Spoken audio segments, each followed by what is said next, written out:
জিয়াউর রহমান যেরকম স্বচ্ছ, তিনবারের প্রধানমন্ত্রী খালেদা জিয়া একইভাবে স্বচ্ছ। ফেসিবাদী শেখ হাসিনা 15 বছর জেলে রাখার পরেও আল্লাহর রহমতে সকল মামলায় ন্যায় বিচারের মাধ্যমে খালাস পেয়েছেন আমাদের নেত্রী বেগম খালেদা জিয়া। সাথে সাথে আমাদের সকলের প্রিয় নেতা বাংলাদেশ জাতীয়তাবাদী দলের senior vice chairman Tarique Rahman সাহেব একইভাবে ন্যায় বিচার পেয়েছেন এবং সকল মামলা শেষ হয়েছে। উনি যে কোনো সময় আমাদের দেশে পদার্পণ করবেন। এখনো ওনার হয়তোবা কিছু প্ল্যানিং আছে। প্রিয় সহকর্মী ভাইরা, আপনাদের কাছে একটি উদাত্ত আহ্বান। এখন অনেক হাইব্রিড বিএনপি জন্ম নিয়েছে। অনেক হাইব্রিড নেতাদেরকে দেখা যায় পার্টির অফিসের আশেপাশে ঘুরঘুর করে। এই তাদের মাধ্যমেই যত ধরনের তাদের আশ্রয় প্রশ্রয়ে যত ধরনের এই অপকর্মগুলো সংগঠিত হয়, সেদিকে আপনারা সবাই সজাগ রাখবেন।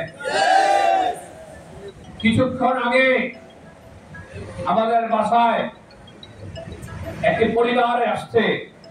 সবচেয়ে মজার ব্যাপার, হিন্দু পরিবার, এবং তাকে সহযোগিতা দেয় 4 জন মুসলমান পরিবার। এর মধ্যে 2 জন হলো মসজিদের ইমাম সাহেব। গত 20-25 বছর ওনাকে সহযোগিতা দিয়ে এসেছে এবং আমাদের দলের নাম বিক্রি করে সেখানে কিছু কুচক্রীরা ওনাদেরকে বিভিন্ন মামলা হামলার মাধ্যমে তাদেরকে হয়রানি করছে। আমি সাথে সাথে হাইমচর থানা বিএনপির আমিন ব্যাপারী এবং যুবদলের সাধারণ সম্পাদক, যুবদলের সভাপতি জহির মাঝিকে বলেছি, যুবদলের এখানে প্রেসিডেন্ট সেক্রেটারি উপস্থিত আছে, তোমরা প্রয়োজনে ছাত্রদল সহকারে ওই বাড়িতে কালকে ভিজিট করে আসবা। যারা এর সাথে জড়িত ধরে থানার কমপ্লিট করতে বলবা, থানায় যেন যায় তাদেরকে ধরে নিয়ে আসে।